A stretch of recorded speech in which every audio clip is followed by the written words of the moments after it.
এই লোকটা এতটাই পারফেক্ট ভাবে তীর মারতে পারতো যে তার সবগুলো তীর একদমই নিশানার মাঝ বরাবর লেগে যেত, কারণ এই শালা একদমই বোর্ডের কাছ থেকে নিশানা লাগাচ্ছিল। আর এই লোকটাও একদমই পারফেক্ট ভাবে বলে নিশানা লাগিয়ে দেয়, যার ফলে সবগুলো বল একসঙ্গেই ফুটোর দিকে যেতে শুরু করে দেয়, কারণ সে সবগুলো বলকে একসঙ্গে সুপার গ্লু দিয়ে লাগিয়ে রেখেছিল। আর এই দুইজন লোক টেনিস বল খেলছিল, কিন্তু খেলা দেখতে আসা সবগুলো দর্শক অনেক অলস ছিল, কারণ তারা তাদের অলসতার জন্য তাদের মাথাগুলোকে ঘোরাতো না, তারা শুধুমাত্র তাদের চোখের মণিগুলোকে বলের সঙ্গে সঙ্গে এদিক ওদিক ঘুরিয়ে দিত। আর এটা হলো দুনিয়ার সব থেকে বড় বরফের পাহাড়, এই জন্য যারা সেখানে স্কেটিং করতে আসতো তারা প্রচন্ড ভয়ে থরথর করে কাঁপতে শুরু করে দিত।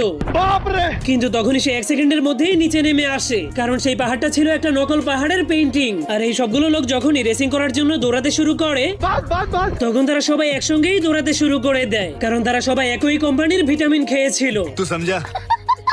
আর এই মেয়েগুলো সাঁতারের রেস করতে শুরু করে, কিন্তু তখন হাজার হাজার মানুষের ভিতর থেকে একটা জলপরি সেই রেসটাকে